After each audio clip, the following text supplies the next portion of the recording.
Boa noite a todas e a todos, sejam todos muito bem-vindos.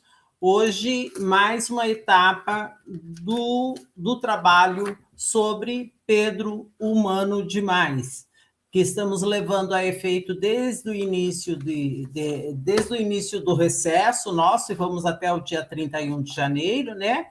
Grupos e grupos vão se sucedendo nessa apresentação.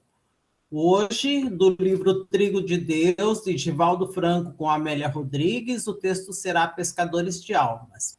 Um trabalho feito em conjunto entre eu mesma e a Lúcia Helena. E agora eu vou chamar agora para iniciar com um texto e uma prece.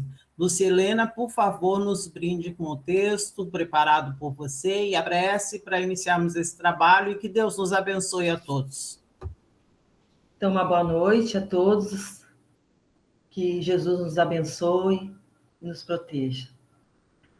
O texto é Edificação do Reino, do livro Vinha de Luz, Chico Xavier, psicografado por Emmanuel. O reino de Deus está no meio de vós. Jesus, Lucas 17, 21. Aí eu paro um pouquinho aqui, que eu fui pesquisar no Evangelho de Lucas e ele nos traz. Nós vemos alguns homens piedosos do seu tempo perguntarem a Jesus sobre o momento que chegaria o reino de Deus. E aí Jesus respondeu: o reino de Deus não vem ostensivamente, nem se poderá dizer está aqui ou está ali, porque o reino de Deus está em vós. Então, o que Chico Xavier vem nos dizer nessa edificação do reino? Nem na alegria excessiva que ensurdece, nem na tristeza demasiada que deprime, nem na ternura incondicional que prejudica, nem na severidade indiscriminada que destrói, nem na cegueira afetiva que jamais corrige, nem no rigor que resseca, nem no absurdo afirmativo que é dogma, nem no absurdo negativo que é vaidade, nem nas obras sem fé, que se reduzem a pedra e pó, nem na fé sem obras, que é a estagnação da alma, nem no movimento sem ideal, que é a elevação, que é cansaço vazio. Nem todo ideal de elevação sem movimento, que é ociosidade brilhante. Nem cabeça excessivamente voltada para o firmamento, com inteira despreocupação do valioso trabalho na terra. Nem pés definitivamente rumbados ao chão do planeta, como integral esquecimento dos apelos do céu. Nem exigência a todo instante, nem desculpa sem fim. O reino divino não será concretizado na terra pela prática de atitudes extremistas. O próprio Mestre asseverou-nos que a sublime realização está no meio de vós. A edificação do reino divino é a obra de aprimoramento, de ordem, esforço e aplicação aos desígnios do Mestre, com bases no trabalho metódico, esse trabalho com métodos, né? E na harmonia necessária. Não te prendas excessivamente às dificuldades do dia de ontem, nem te inquietes demasiado pelos prováveis obstáculos do amanhã. Vive, age no dia de hoje, equilibra-te e vencerás. Emmanuel. Então eu convido a todos para a nossa prece. Nesse instante, mais asserenados, elevamos nosso pensamento ao encontro de Jesus.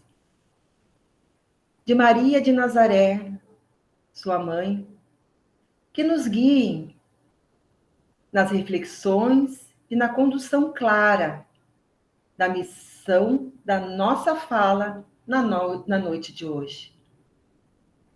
Para que assim juntos entender o conteúdo trazido pela nossa benfeitora Amélia Rodrigues.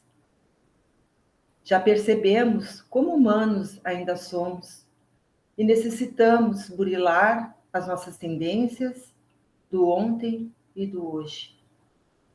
Que as tuas palavras, Jesus, se faça morada em nós e que o teu convite na tua vinha não se perca mais em caminhos da vida.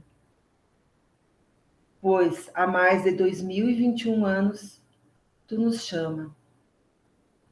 Assim, indo ao teu encontro, se faça nascer em nós a perseverança nas escolhas certas e servir sempre, e não pensar a quem.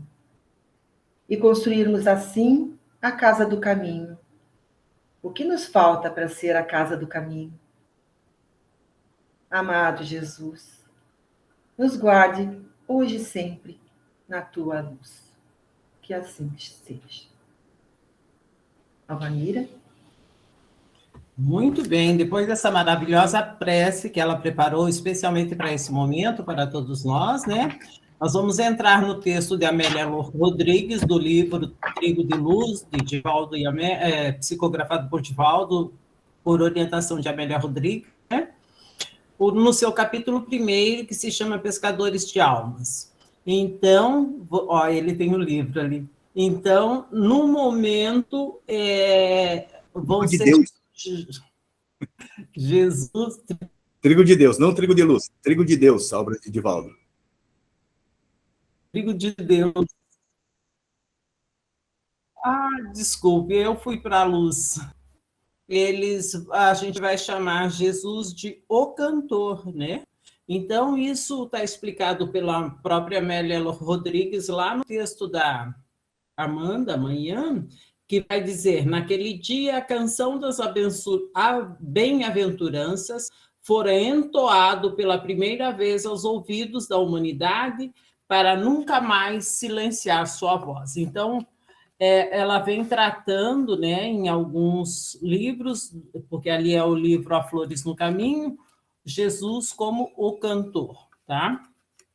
Então, começa o texto de Amélia assim: pairavam no ar desconhecidas vibração de paz e alegria. Quase inaudível, escutava-se uma sinfonia que chegava de longe, tão suave como nunca se ouvira antes. Aquela era uma região aprazível e abençoada. O lago, espelho imenso refletindo o céu, emoldurava-se de praias largas, adornadas de árvores vetustas e de grama verde, que parecia escorregar dos aclives cortados por ribeirinhos, nos quais se amontoavam as casas de pedra, que se multiplicavam nos vilarejos povoados e nas cidades. A Galileia, bela e simples, fora o cenário escolhido pelo cantor para apresentar sua mensagem e embalar o mundo com sua voz. Aqui, né, nesse primeiro momento, a Amélia inicia nos dando uma ideia do cenário onde vai se desenrolar a passagem, né? E ela descreve com detalhes essa Galileia. E a Galileia não é uma cidade, é uma região. E aí ela é bem simples, bela. Então a gente vai imaginando já na nossa cabeça esse lugarzinho, né? Tinha árvores antigas, gramado verde, um lago que parecia um espelho refletindo o céu. Imagina um lago bem, aquele azul bem bonito, como a gente, né, às vezes encontra em lugares assim. Essa era a Galileia simples e bela. Então, o cenário, como diz a Amélia Rodrigues, aprazível, agradável, foi escolhido pelo cantor. Aqui o cantor, né, nosso Jesus, para apresentar a sua mensagem e embalar o mundo com a sua voz. Alvanira? Em Cafarnaum, todos se conheciam. Suas praias e ancoradouros sempre regurgitavam de pescadores e negociantes, de homens da terra. A profissão tradicional de amantes do mar passava de pais para filhos, de geração em geração. Homens rudes e generosos, face ao trabalho a que se dedicavam, confraternizavam com vinhateiros, agricultores, as gentes humildes, que raramente se envolviam com as questões discutidas na sinagoga, desinteressados dos problemas das classes abastadas. Aqui, né, a Amélia nos conta, né, que é uma região dentro da qual se encontra Cafarnaum. E essa cidadezinha, a Galileia, na qual foi Jesus passou bastante tempo, e onde ele encontrava a casa de Simão, esse Simão que depois nós vamos conhecer como Pedro, né? E na cidade, como a gente imagina, uma cidade pequena, todo mundo se conhecia. E humildes essas pessoas, né? E trabalhadoras. Então, eles viviam dessa agricultura, dessa pesca, desse trabalho ali do dia a dia, né? Lidando com o pescado, lidando com as coisas do campo. E assim se tornava rotineiro, que por vezes se reuniam naquele lugar, nas embarcações ou no próprio campo, para trocar prosa. E sobre seus peixes, seus prados, e a fim de que mais tarde, junto nas embarcações, sem se importar com as discussões, eles passava batido aquelas discussões que aconteciam na sinagoga, porque lá aquelas pessoas só se preocupavam com dinheiro, com as leis, né, com as coisas assim de homens poderosos, de abastados, né? Então, para eles, não, né? O corriqueiro do dia a dia, aquela coisa leve, né? Nas ondas do mar. Né? Então, a gente fica imaginando aquele clima, né? De paz, de serenidade. Alvanira? Muito bem. A vida pulsava naquelas áreas, no mercado, e os viajantes de outras províncias ali narravam os acontecimentos dos lugares distantes, causando deslumbramento. As caravanas que venciam o Jordão no rumo dos países fabulosos seguiam outros caminhos e os acontecimentos ali permaneciam inalterados. A natureza bordara a paisagem com tons escarlates e as boninas misturavam-se com as papoulas de haste esguia, salpicando cores em toda parte. Os problemas do cotidiano repetiam-se quase monótonos, sem alterarem o ritmo da vida das pessoas. Por isso mesmo, percebia-se, sem palavras, que algo estava para acontecer. Vamos ver o que vai acontecer daqui por diante, né, pessoal? E por essa rotina ser sempre a mesma, então, quando vinha alguma notícia de fora, um viajante, isso deslumbrava esse povo. Porque imagina uma vida pacata e daqui a pouquinho vinha aquela notícia, né? Para eles já eram, né? Se tornavam um alvoroço, deslumbravam-se. Eles não eram, o povo não era acostumado com essa rotina, porque eles eram simples. Quando algo saía do comum, dessa vida pacata, acontecia todo esse alvoroço. Alvanira?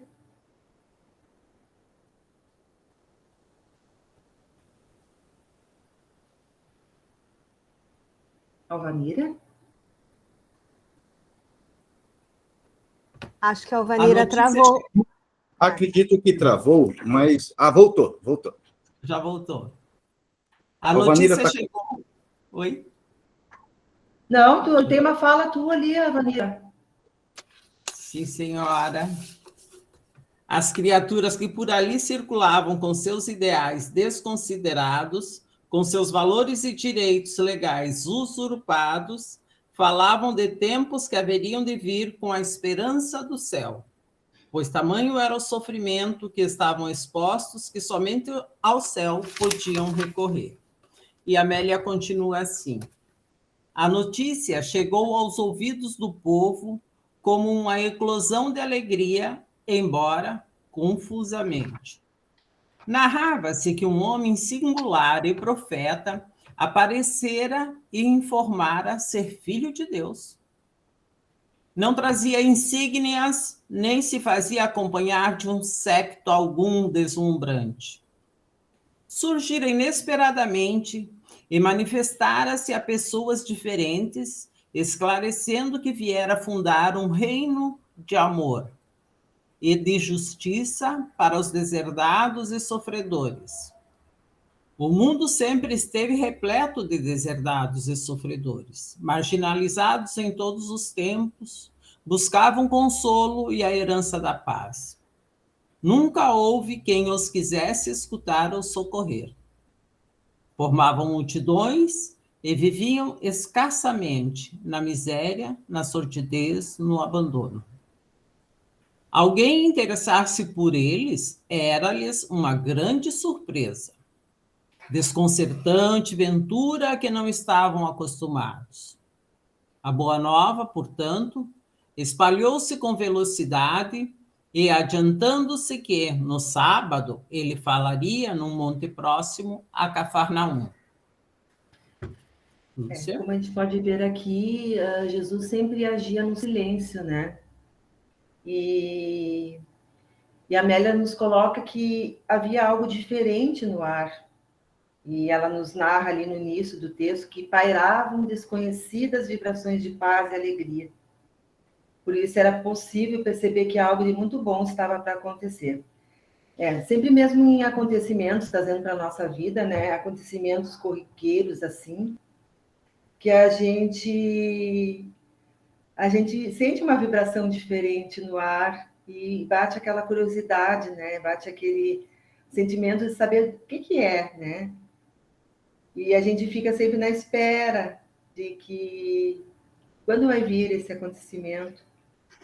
Então, a notícia de um homem diferente, de um homem simples, um profeta, andava pela região e dizia ser filho de Deus. Olha a entonação.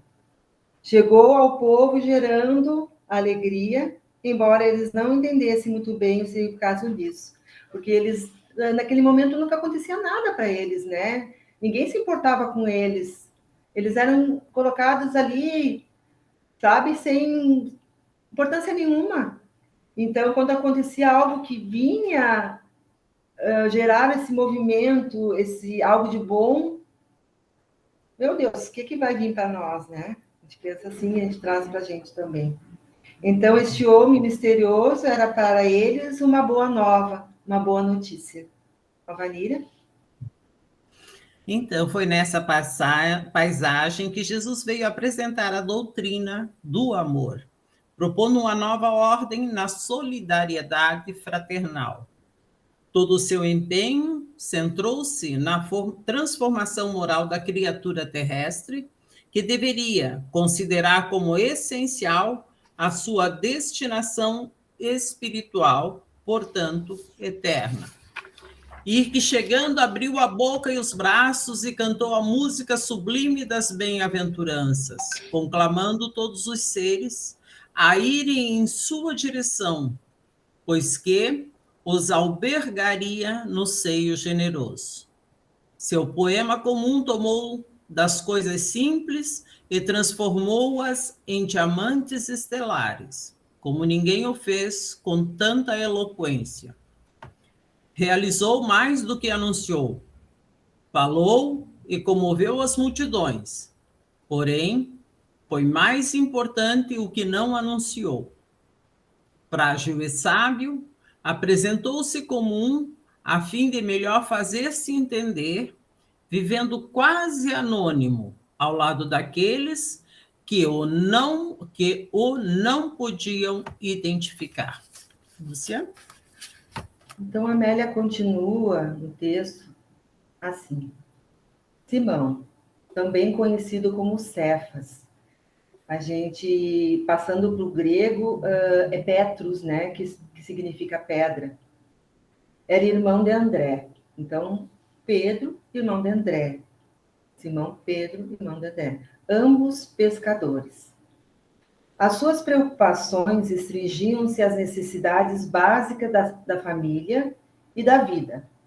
Sem aspirações maiores, limitavam-se à faina da pesca, então ao trabalho da pesca, à venda de frutos do mar, aos deveres consequentes de uma existência simples.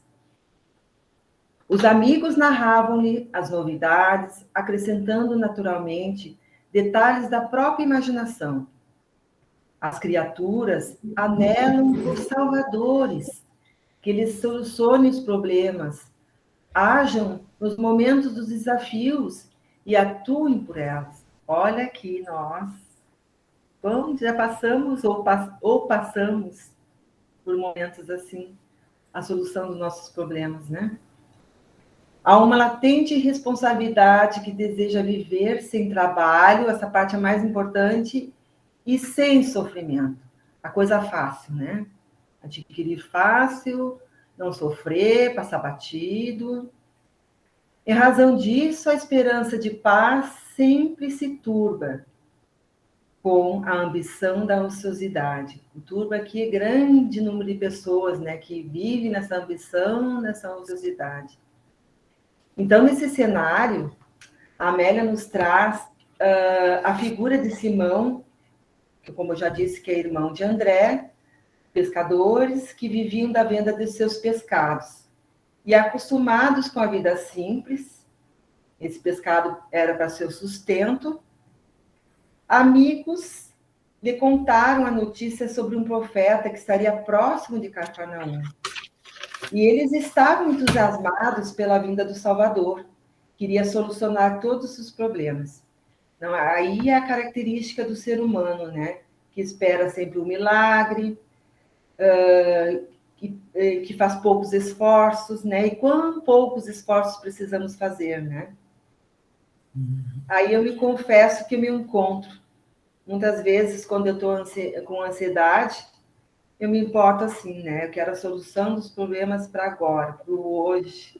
E é típico do ansioso, né? Que não para um pouquinho, espera, dá uma respirada, faz um exercício mais da respiração e vai esperar que a coisa vai acontecer de uma maneira ou de outra, se é para o nosso merecimento. Vanira. Porém, o Cristo aguardava os acontecimentos com naturalidade, negando-se a profecias atemorizantes e perturbadoras. Sua boa nova era uma cascata de luz e de alegria, prenunciando a vitória da vida sobre a morte, do bem sobre o mal, da bondade sobre a perversidade. O trigo bom de sua palavra, lentamente, foi se generalizando na gleba imensa, enquanto a erva má era arrancada e levada à fogueira. Lúcia?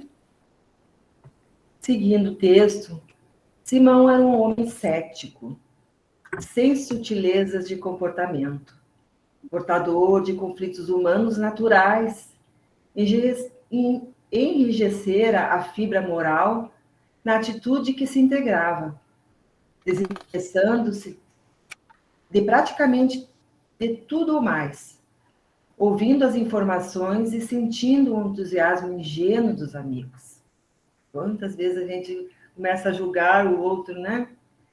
Que ele é ingênuo, que ele não sabe nada. Experimentou um desconhecido ressentimento do estranho profeta. Novamente, Pedro julgando. Que certamente era mais um mistificador que vivia explorando a ignorância das massas. Recusou-se a ir ouvi-lo. Então, nesse comportamento cético de Simão, como ele tinha conflitos existenciais comuns a todos nós, né? Era focado ao trabalho e não tinha tempo para se envolver com outras coisas. completamente assim, o meu trabalho em primeiro lugar e o resto é o resto. E aí aquela cobrança do foco, né, no trabalho, e esquecendo outras coisas que também são importantes, né?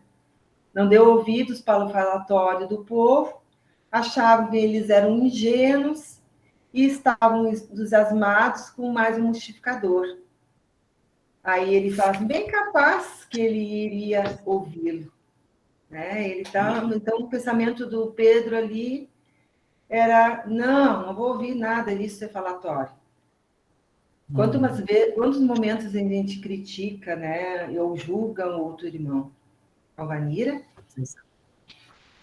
Por vezes, temos também muita dificuldade em aceitar coisas que, num primeiro momento, nos parecem fantasias e precisamos buscar conhecimento para só depois aceitar. Só o estudo sério e o conhecimento são capazes de nos levar ao julgamento correto de todos os acontecimentos. Daí a Amélia continua assim. Algo, porém, remoía-se-lhe intimamente e uma estranha curiosidade empurrou-o pela madrugada de sábado a empreender a marcha na direção do lugar onde ele iria apresentar-se. Respirando o ar balsâmico e frio do amanhecer, o pescador viu-se surpreendido pelo número de pessoas silenciosas que seguiam pela estrada real. Os rostos apresentavam-se expectantes uns, tensos outros, em todos, porém, estavam os sinais da esperança.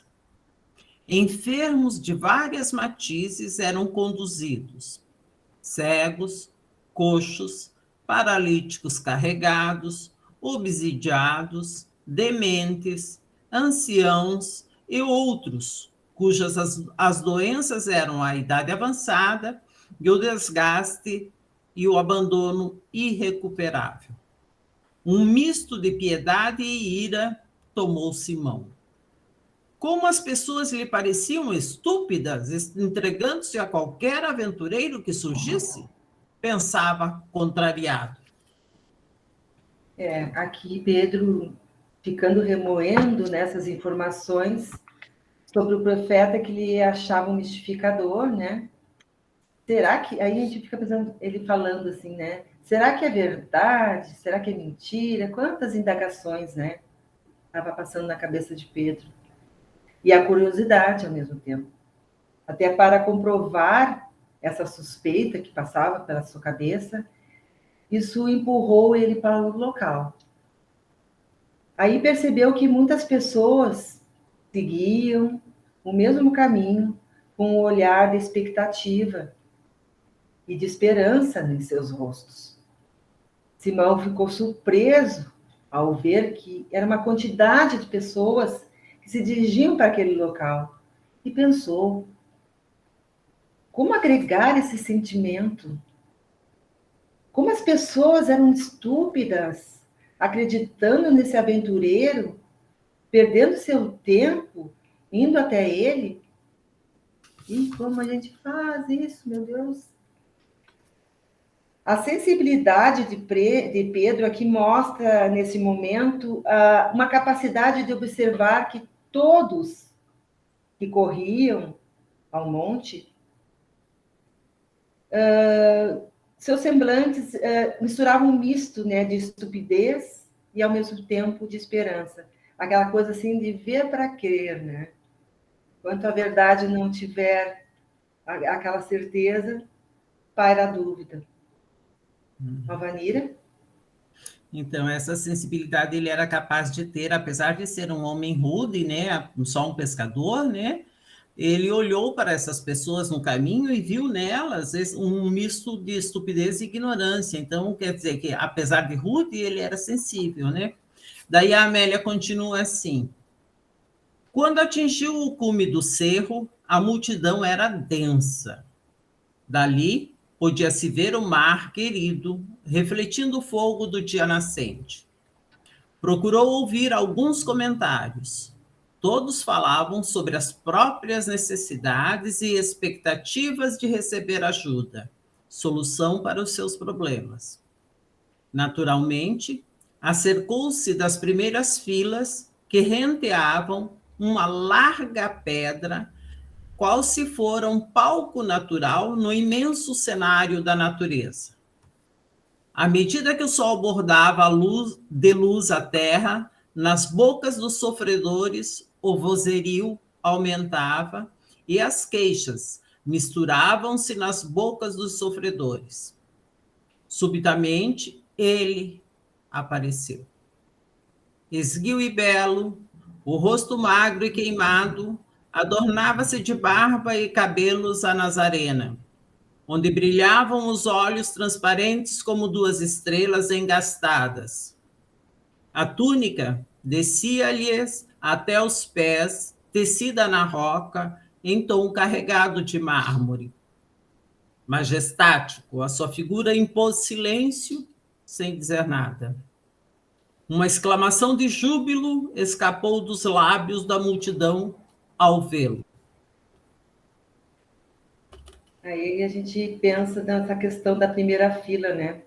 Às vezes a gente quer se posicionar sempre na frente dos outros, às vezes passando na frente dos outros para ter uma visão melhor lá na frente, né? E não se importando com que os outros que chegaram antes, ou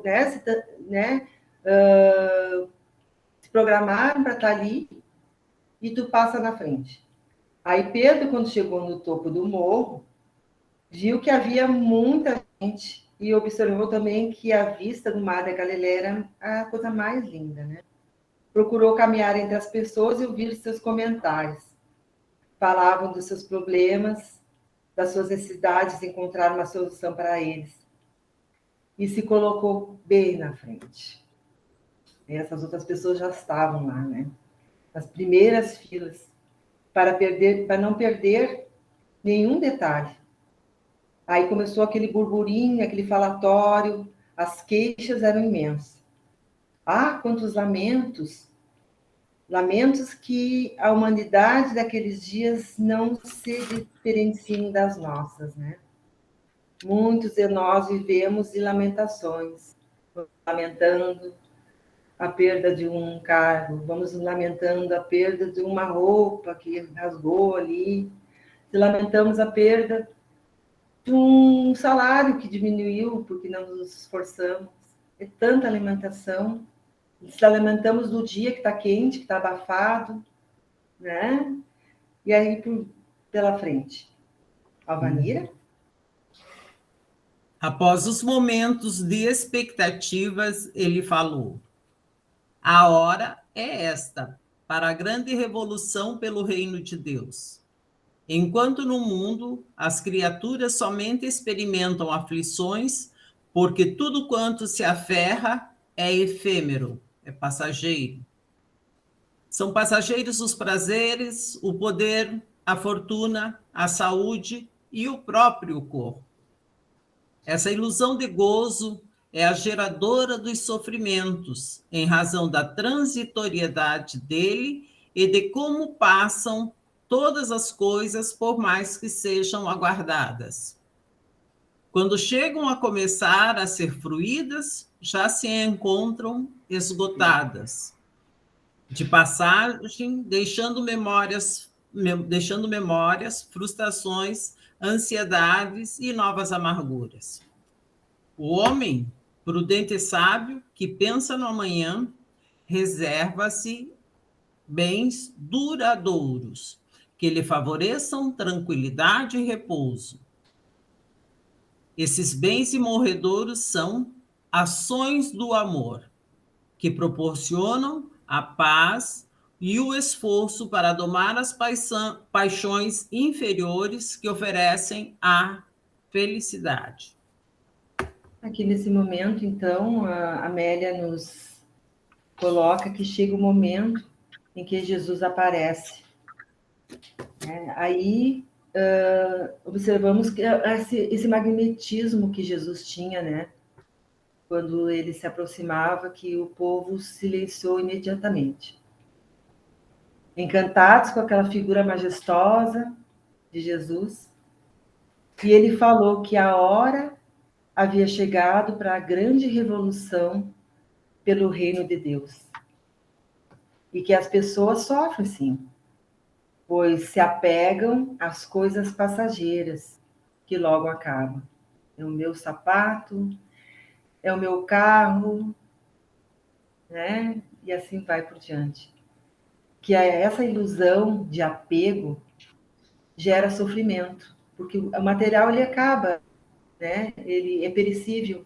Então, acontece o sofrimento, acontecem as frustrações, as ansiedades e as amarguras. E aí, quando tudo passa, vira um vazio. Que o homem prudente, o homem sábio, pensa no amanhã e se apega aos bens que não são passageiros, que lhes conferem tranquilidade e paz. E esses bens quais são? São as ações no bem, o esforço pessoal de cada um de nós. Esse esforço de domar as nossas tendências do ontem e do hoje. Alvanira. O problema não é morrer nessa vida. O problema é deixar morrer a alma por não seguir a verdade. E no Evangelho diz, lá no seu capítulo 5, item 8, rendamos graças a Deus que na sua bondade concede aos homens a faculdade da reparação e não condena irremediavelmente pela primeira falta. E aí a Amélia continua. Fez-se um silêncio oportuno, a fim de facultar entendimento, reflexão aos ouvintes. Logo mais, prosseguiu. Em vós eu convido a virdes, falas de Jesus, né? Para a fundação da nova era, que se instalará nos corações, modificando as estruturas atuais e instaurando o primato de amor. Então, Jesus, no seu silêncio, né, trabalhando por nós, para dar um tempo para que essas pessoas assimilassem aqueles ensinamentos. E fez o convite para a fundação da nova era de amor no coração dos homens. E até hoje, ele nos espera há mais de 2021 anos. O que estamos fazendo? Alvanira. Perfeito. Quando ia prosseguir, uma mulher que trazia nos braços uma criança cega rogou: Senhor, cura minha filha e eu te seguirei. Os olhos da multidão, nele cravados, voltaram-se todos na direção daquela mulher que se atrevia a interrompê-lo. Por encontrar-se atrás de Simão e porque trêmula chorava, o pescador tomou-lhe a menina nos braços e avançou até a primeira fila. Aqui essa mulher, né, que carregava essa criança que era cega, que vinha chorando, né?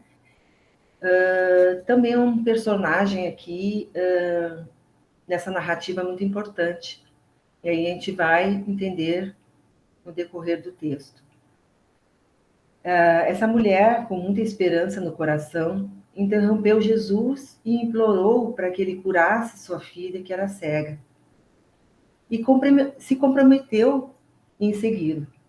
Muitas vezes a gente se compromete, hoje eu vou mudar meu comportamento, hoje eu vou começar um regime, hoje eu vou mudar minha conduta, hoje não vou mais errar, hoje eu vou parar de falar dos outros, daqui a pouco tu tá de novo.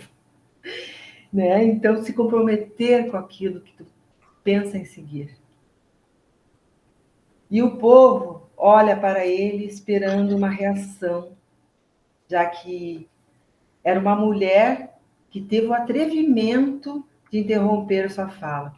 Aí volta aqui a gente pensar, a mulher não tinha sua vez naquela época, né? E aí imagina ouvir isso, uma mulher ali pedindo, né, intercedendo a cura, intercedendo o atendimento. E ela estava bem atrás de Simão. E como estava tremendo, nervosa pelo seu desesperado atrevimento, aí o Simão começou... Aí a gente começa a perceber uma certa mudança no comportamento de Simão. Ele pegou a menina no colo e foi até a primeira fila. Nesse momento, Pedro, né? Simão Pedro encontrou a brecha esperada, onde poderia pôr à prova a capacidade de que falavam as pessoas sobre o homem de Nazaré, que os convidava à fundação de uma nova era, à construção do reino de Deus e à remissão dos pecados a partir das ações de amor ao próximo. É, Luciana? E aí, dando continuidade, Jesus acercou-se e mergulhou nos olhos de Pedro o seu doce olhar, sem uma palavra.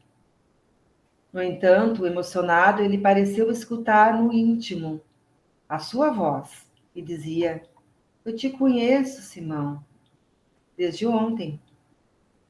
Acompanhou-lhe a mão, cujos dedos tocaram os olhos mortos da criança e ouviu-o falar: vê, filha, em nome do Pai. A criança começou a chorar e a gritar: eu vejo, eu enxergo. A mãe avançou e arrebatou estuante.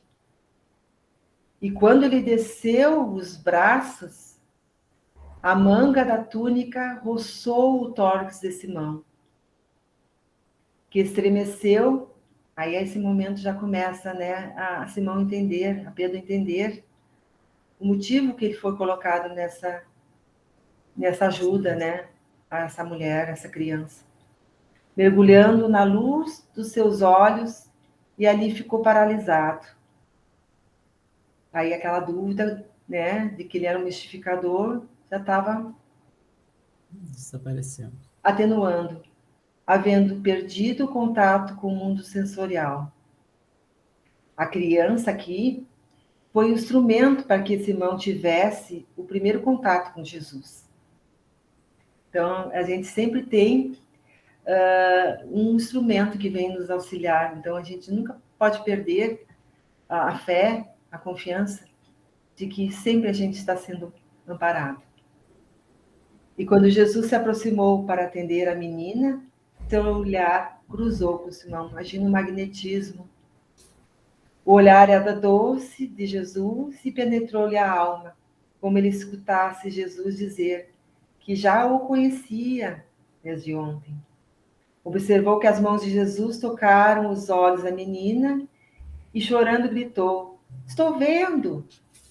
A mãe, agitada, correu e pegou a filha no colo. Mais uma vez, Simão experimenta o contato com Jesus. Naquele momento que as mangas tocam, né, as vestes, o tronco e o tórax dele. Esse foi o momento culminante que Simão paralisa, perdendo a noção do ambiente, e seus olhos se cruzam novamente com os olhos de Jesus. Alvanir? Então, nesse momento, fica claro que tudo que vinha deste homem era especial, pois o simples roçar das vestes provocava um tal milagre, que também é descrito em outra passagem, onde a mulher apenas toca a sua túnica para ser curada. E Amélia continua: ao retornar à realidade, sob a ardência do dia, estava a sós. Todos se haviam ido embora. A hora avançava.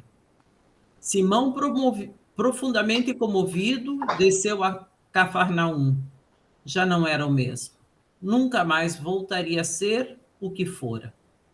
O que passou nele modificou-lhe a vida para todo sempre, a partir daquele momento.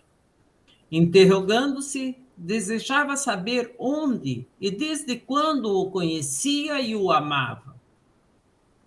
Na acústica da alma, ressoava-lhe a voz confirmando: desde ontem. Então, aqui, nesse momento, ele, né, estava aturdido, estava paralisado e perdeu a noção do tempo, que quando voltou à realidade já tinha amanhecido e todos já tinham ido embora. Aí ele volta para Cafarnaum, porém já não era mais o mesmo. Imagina o que passava dentro, né, no interior dele. Algo mudava, que até André e os amigos notaram. E eles queriam saber de onde conhecia aquele homem. Né? O Pedro queria saber de onde ele conhecia aquele homem. E tinha certeza que o conhecia e o amava.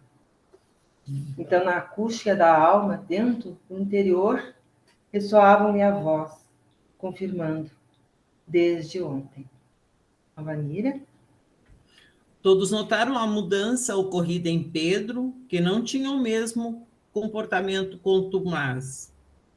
Todos temos essa capacidade de notar a diferença em nossos amigos e em nós mesmos quando algo nos toca profundamente. Então, imaginem se tivéssemos hoje a possibilidade de um encontro com Jesus Cristo, o que aconteceria? Difícil saber, mas com certeza não seríamos mais a mesma pessoa. Aí a Amélia, né, continua essa bela história. O encontro com a verdade nos liberta e algema o ser. Desencarcera-o do mundo e aprisiona-o à vida. Produz júbilo e traz melancolia. É pão que alimenta, mas nutre somente a pouco e pouco, até satisfazer plenamente.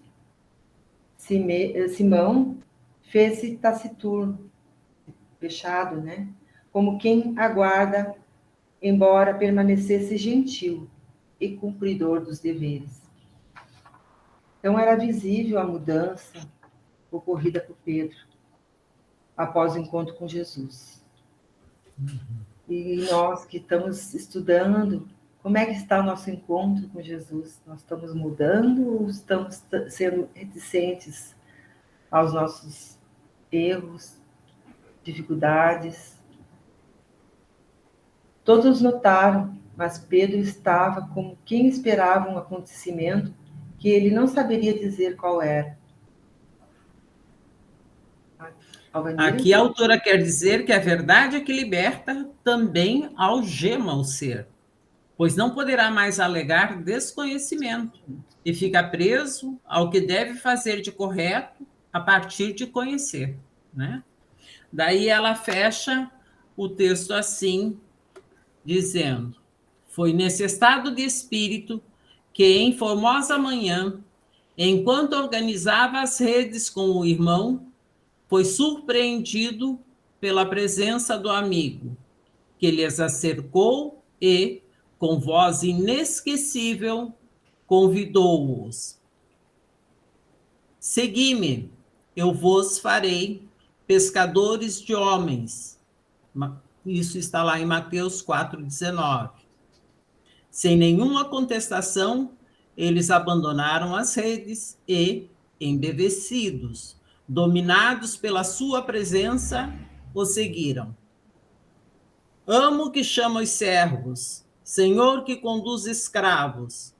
Ele os tomou e fez da sua vida um poema de felicidade, com eles escrevendo a mais comovedora história do mundo, enquanto lançava as fundações do reino de Deus nos corações.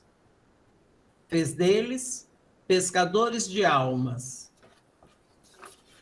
E eles os fez pescadores de almas, e eles os fez. Então, aqui conclui nos dizendo que o encontro com a verdade é pão que alimenta, é pão que nutre, pouco a pouco, até satisfazer completamente. E deixa claro que as mudanças vão, aos poucos, se consolidando, que não acontece como passe de mágica. Após a aquisição do conhecimento, ou de ser tocado pela verdade de Cristo, que desperta em nós. Então, para encerrar esse texto maravilhoso e profundo de Amélia Rodrigues, dizemos: lá, pelo Espírito da Verdade, no prefácio do Evangelho segundo o Espiritismo, tá? As grandes vozes do céu ressoam como o toque da trombeta, e os coros dos anjos se reúnem.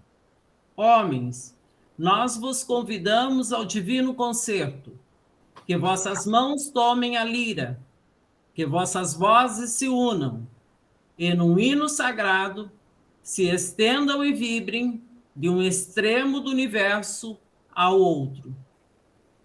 Homens, irmãos amados, estamos junto de vós. Amai-vos também uns aos outros e dizei, do fundo do vosso coração, fazendo a vontade do Pai que está no céu, Senhor, Senhor, e podereis entrar no reino dos céus. Gratidão, gratidão, gratidão.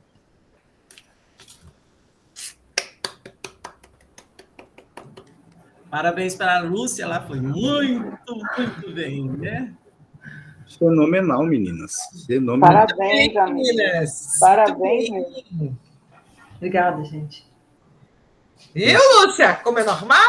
Vou falar com Jesus. Sabe o que eu queria colocar, se vocês me permitem? Eu estava pensando no texto, assim, ó, quando ele fala ali do sábado, e a gente vê a história de Jesus, tu vê, Jesus e Maria. Esse dia eu até mandei para a Isabel, que teve um documentário muito interessante sobre a casa de Maria, a casa de José, a casa de Santa Ana. Até mando para vocês, se vocês quiserem depois. E nesse povoado tinha 450 habitantes. Era um ovo, né? Digamos assim. E aí a gente pensa, quando eles falam em sábado ali, quando ele fala sábado, na época de Moisés, às sexta-feiras, às 18 horas antes do pôr do sol, eles se recolhiam para começar sábado o encontro consigo mesmo e o encontro com Deus. Então a gente vê como a gente fala nessa fala que ele fala desse pescador de almas, quando a gente começa a se reencontrar com as nossas vicissitudes e com as almas sucessivas, né? Que a gente tem umas pinceladas de cada um de nós, numa coisa que não conseguimos resolver outrora.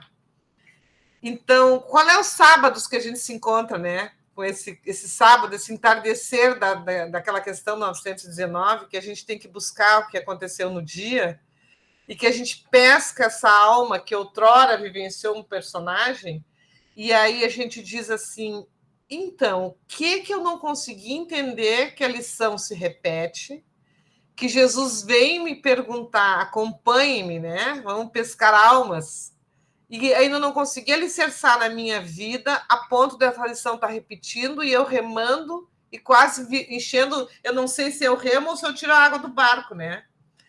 Porque o que acontece com isso? Quando ele fala ali pescador de almas, o título para mim, além da leitura, foi assim, ele diz assim, eu estou com visita aqui, gente, então o título foi assim, acontece assim, ó, esse pescador de almas é almas, aqueles que eu vou arrebatar depois que eu exemplificar aquilo que eu entendi, penso eu. Mas e essas almas intrínsecas em mim que ainda vibram nessa minha inocência de achar que eu... Não, agora estou estudando esmiuçando, agora eu já entendi tudo, né? Eu vi que Pedro era... Esse comodismo, Pedro é humano como eu, né? Então eu posso errar, vou aguardar, um dia eu vou despertar. Talvez não seja assim, talvez nessa lição que as gurias trouxeram, que foi ótima, obrigado a vocês, né? Que, assim, ó, que alma minha ainda alicerçada na esfera do comodismo, eu não quero adentrar no sábado ao encontro com Jesus. Porque eu passei pela era do Moisés, né? Eu sempre brinco com a Isabel agora que eu não joguei pedra na cruz de Jesus, mas com certeza ele me curou e eu fui para a farra. Eu não quis saber de nada e comecei a errar tudo de novo. Então, que alma é essa que alicerça em mim uma situação que eu ainda estou vibrando naquela sintonia, como disse o Maurício hoje de tarde, muito gostosamente falando, que eu ainda vibro nesse desafinar de mim mesmo. Nesse olhar que eu não quero enxergar, eu não quero me aprofundar para mim poder ver. Jesus está tentando pescar essas minhas personalidades para que eu me alicerce a mudança e eu não consigo. Porque eu só vou conseguir olhar para o outro, quando a gente vê as lições anteriores de Pedro, nessa semana, quando eu tiver basificada na minha vida o aprendizado. Então, Verdade, Rosângela. Se a gente tem que fazer esse trabalho de recolhimento, né? E não só esperar o final da semana, é todo final de cada dia. Porque senão tu fica postergando, tu fica colocando datas, né? Então, trabalhar isso constante e tu te conhecer, porque no momento que tu te conhece e faz esse exercício, tu começa a perceber que aquilo está batendo de volta. Então, não foi alicerçado, né? Senão daqui uns dias esse grupo esmiuçando já vai estar assim, né? Aí a gente está com 4 anos de estudo, estudamos Pedro, estudamos não sei o que, agora a gente pode pescar almas. Opa! Como assim? Já temos pós-HD em Pedro. Fala, Maurício. Estamos aprendendo junto, né? Não é nada individual, é junto. Eu orço muito, eu não falo nada, eu sou óleo. Meus amores, muito gostoso, e eu também tenho uma visão, uma opinião, né? Ontem, o prof. Enziozinho, querido, amado, ele fez a seguinte menção. Hoje fechamos um ciclo no estudo de Pedro. Oi, Iraci. E a partir daqui a gente vai começar um novo ciclo em Pedro.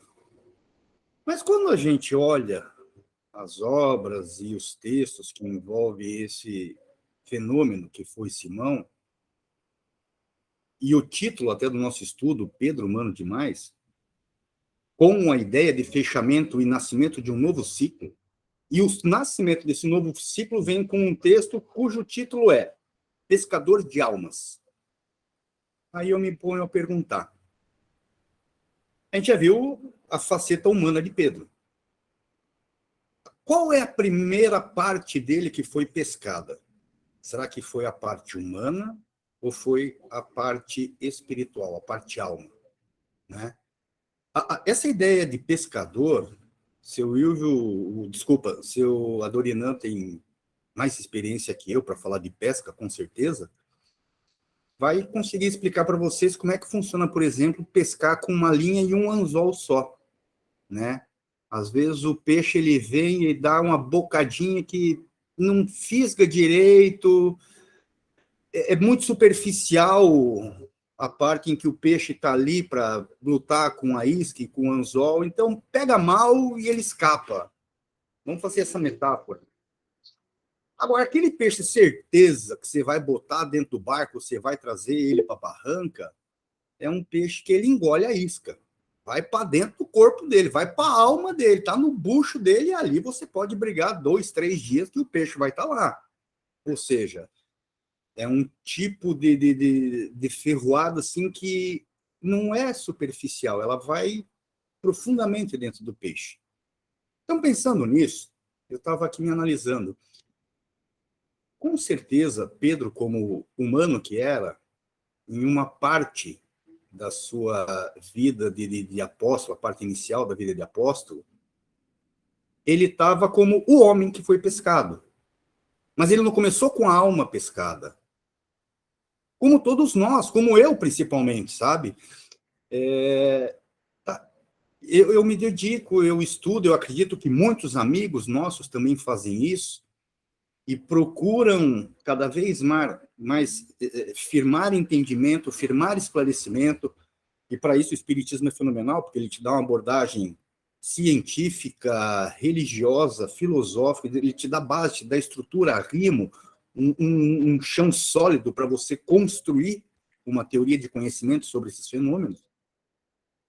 Mas em determinados momentos nós ainda somos muito humanos, muito materiais, e aí somos homens.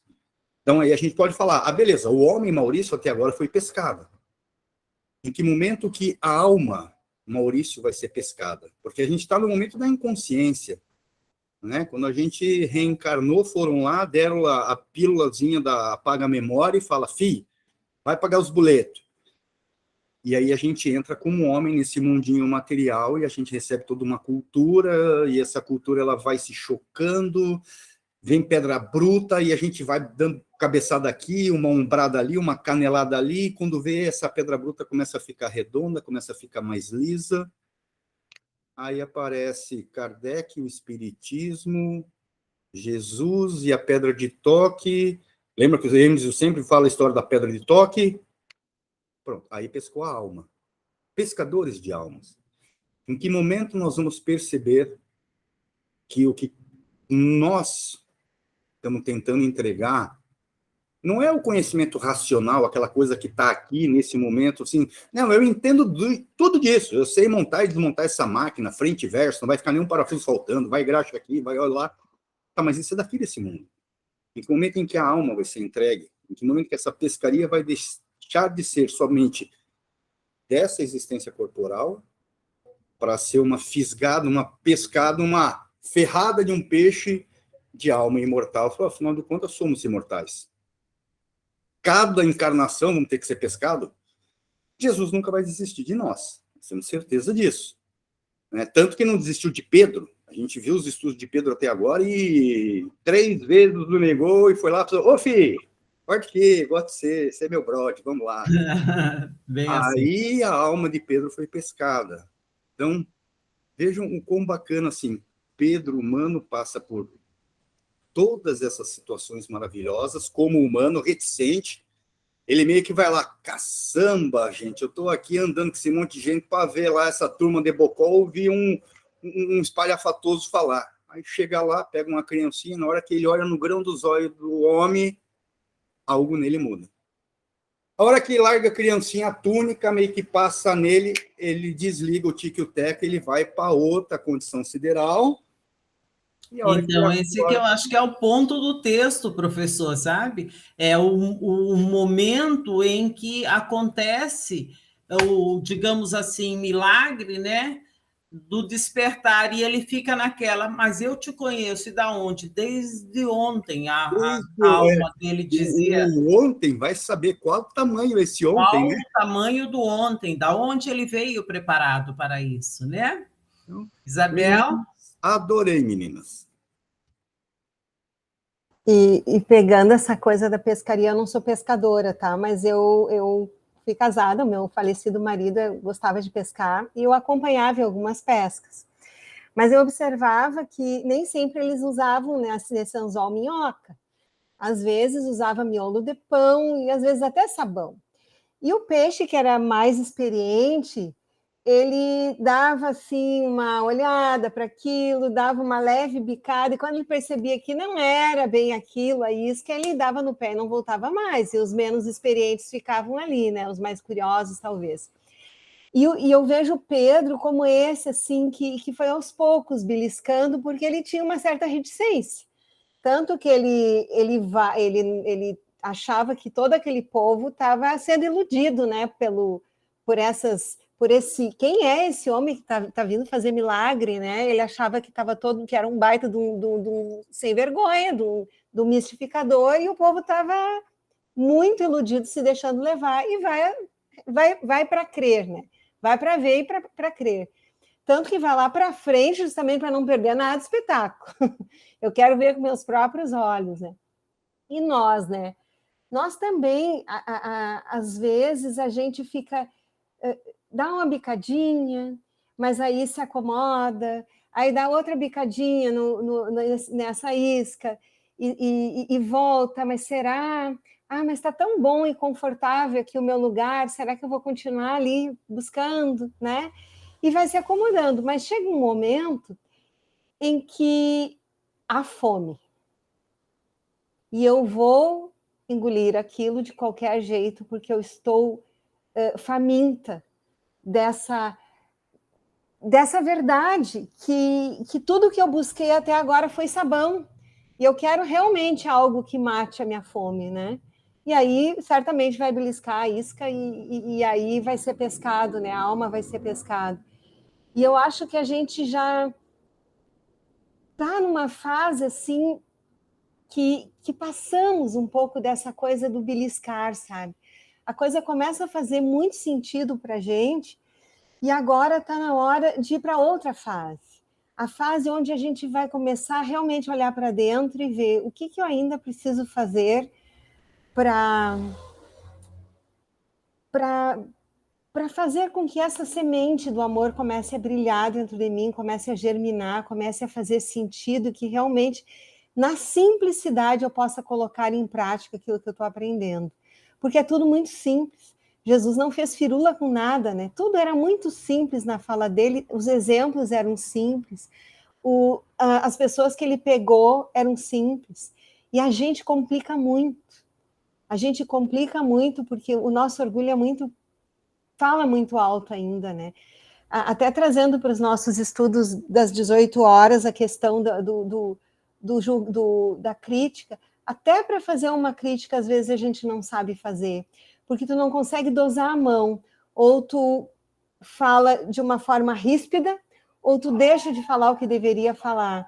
E aí a gente fica naquela, né? Mas por quê? Por que eu não consigo ser simples nas coisas que eu vou dizer, mas com amorosidade? Então, eu acho que falta para a gente ainda esse treino, esse olhar todo dia, esse revisar. E eu acho que foi o que Pedro foi fazendo, porque se nós já assistimos alguns estudos que não está na ordem, e que tudo isso, alguns já mostra que Pedro já caiu a ficha, né?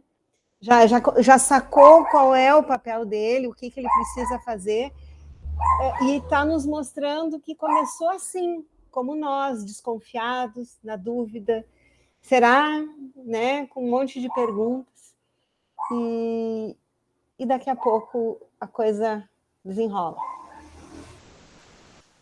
Então, eu acho que o nosso nível de exigência ainda é muito forte, né? Nós não queremos, muitas vezes, aceitar as coisas, porque a nossa verdade, né? Às vezes, até sem base, sem fundamentação, sabe? Sem uma base forte, mas a nossa verdade nos coloca nessa situação, sabe?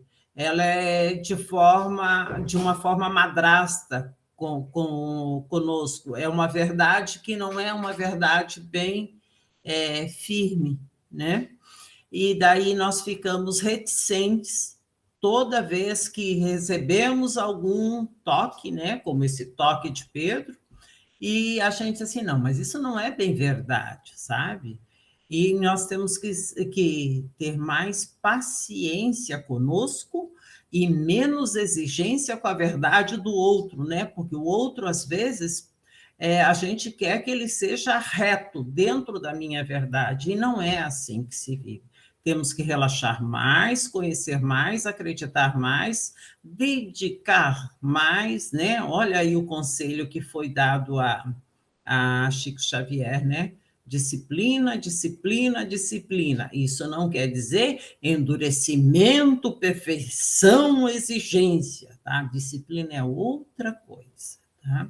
E alguns de nós entramos nesse lado de endurecimento, de perfeição, de exigência dentro de uma verdade que às vezes nós não temos como sustentar, tá?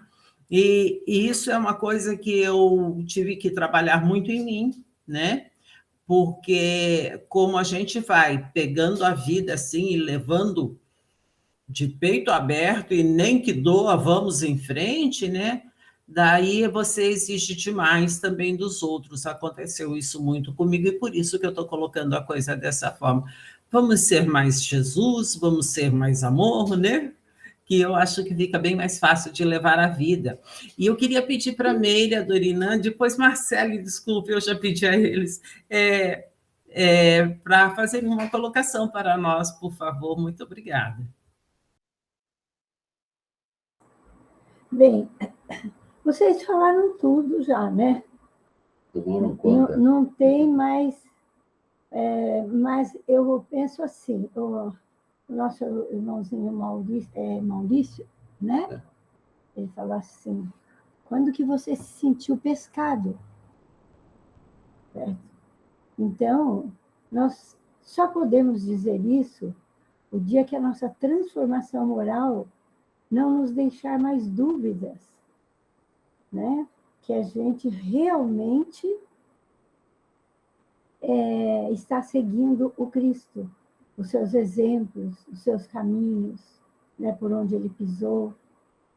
Então, nesse momento, nós podemos dizer que nós somos pescados pelo amor de Jesus, né?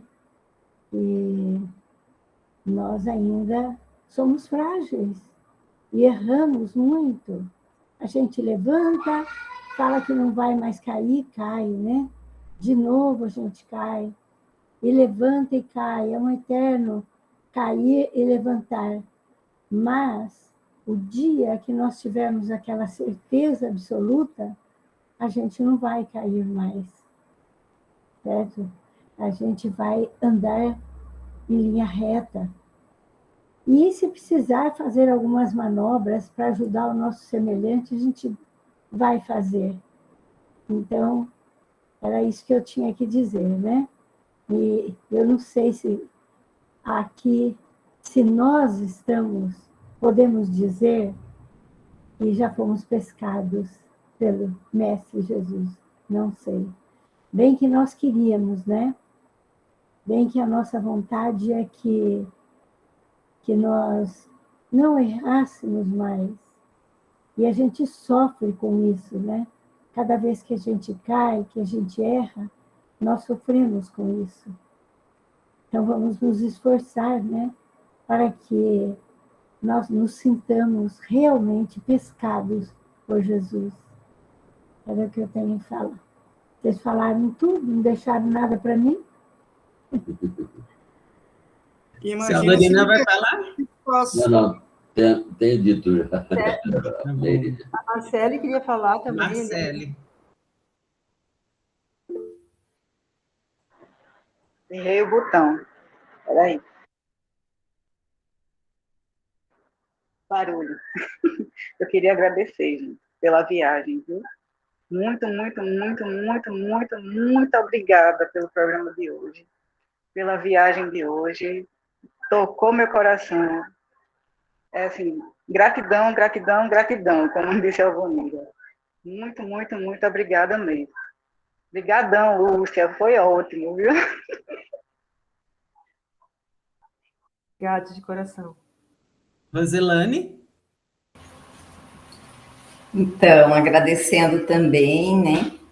Realmente é uma reflexão muito profunda, mas, assim, me tocou bastante uma questão de que Pedro, mesmo ele não acreditando, ele fazendo aquele desdém de Jesus naquele momento ali, mas ele já fez a sua doação indiretamente, né? Inconscientemente. Por quê? Porque ele pegou a criança. Poderia outra pessoa pegar a criança, ou ele mesmo dizer, não, eu não quero nem saber, que leve outro. Não, ele já se prontificou e colocou a criança nos braços para ir ao encontro de Jesus, né?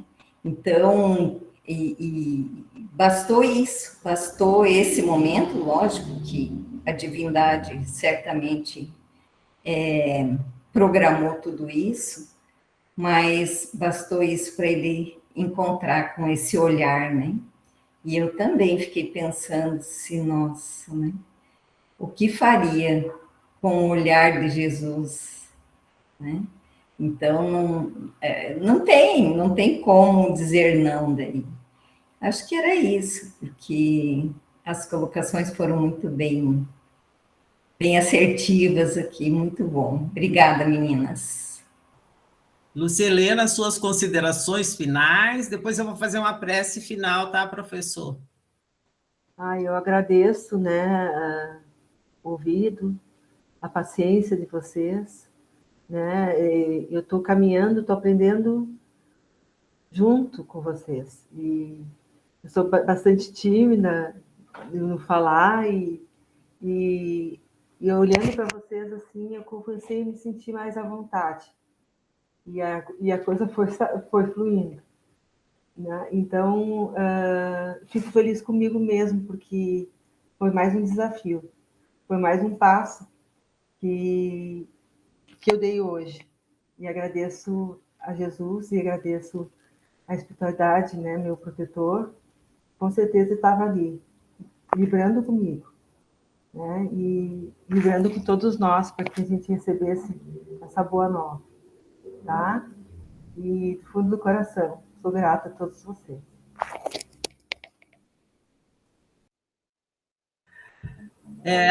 Eu tenho que contar para vocês agora uma parte que vocês não sabem que ela aprontou hoje, sabe? Ela fugiu várias vezes do texto. Ela disse que ia fazer assim, porque era só assim, que assim fica bem certinho, bem escritinho. Mas ela estava tão à vontade que eu ficava dando risada aqui. Ela fugiu do texto de novo, ela fugiu do texto de novo. Parabéns, minha amiga. Esse fugir do texto não é para te criticar, é para te dar parabéns, porque olha a capacidade que você tem. Presta atenção no quanto você é capaz, tá bom? Professor, fica com você, depois a prece, tá? Eu só vou falar uma coisinha. A dona Meire disse assim, vocês falaram tudo, em seguida ela vem e dá mais uma paulada tão bonita na gente, fala uma coisa tão amorosa, que me encheu de medo. A ideia de levantar e cair, a primeira coisa que vem na cabeça da gente é uma criança. E uma criança, ela cai, levanta, e ninguém repreende ela. Todo mundo incentiva a criança a procurar o melhor caminho. Somos crianças. Jesus nos olha e fala, vamos, levanta de novo, você vai achar o caminho. Caiu de novo, vem, levanta de novo. Até que uma hora vai parar de cair. O meu medo é que depois da criança vem a fase da adolescência. Já pensou, a hora que eu chegar nessa fase, como é que vai ser? Então, eu não falo mais nada hoje, tá? Dona Vaneira, Lucinha, parabéns, meninas, foi lindaço. Então, para encerrar, né, vamos de Joana de Ângeles, que tem umas palavras sempre muito boas para nós, né? Ela começa o seu texto do livro Filho de Deus, no seu capítulo 7, Ordem de Deus, dizendo assim, há em tudo uma ordem divina. Embora não a detectes, ela manifesta em tudo, expressando a sua origem no Criador. Em ti também se encontra presente, no corpo, na mente e na alma, regulando-te a vida e fomentando-a. Se consegues identificar-te com essa vibração que te emana de Deus, haverá harmonia em tua existência, em tudo que realizas e com quem estejas. Tens de buscá-la. Caso não a percebas e notes apenas insucessos, atrasos, desafios desanimadores. Todos esses aparentes percalços, todavia, trabalham juntos para o teu bem e o teu progresso. Não obstante se apresente o caminho por onde segues, pejado de abrolhos, aferra-te à certeza de que Deus é responsável por tudo, e assim mesmo, a ordem, esse equilíbrio divino, conduzir-te-á ao bem. Conscientizando-te de que não segues ao léu, mas te movimentas na correnteza da ordem superior, superarás tensões e amarguras, ansiedades e desgostos, porque esse hálito de Deus, que a tudo e a todos vitaliza, manifesta-se em ti e através de tudo aquilo que te diz respeito. Não te permitas resistir a essa energia envolvente e condutora. Coopera com estatuídos pelas soberanas leis, facultando que elas cooperem contigo, trazendo-te paz e abençoando as tuas horas. Que assim seja, graças a Deus. Gente, tchau! Que assim seja. Meninas, lembrando, amanhã, 18 horas... Primeiro às 9 da manhã. O primeiro, estudando o Pedro, às 9 da manhã, com a Amandinha, pelo Zoom. Certo? E às 18 horas, o nosso encontro do Esmiuçando Kardec com estudo sobre a mediunidade. Beijos, fiquem com Deus. Beijos. Amanhã todo mundo com 10 na média, passada por ano. Oba!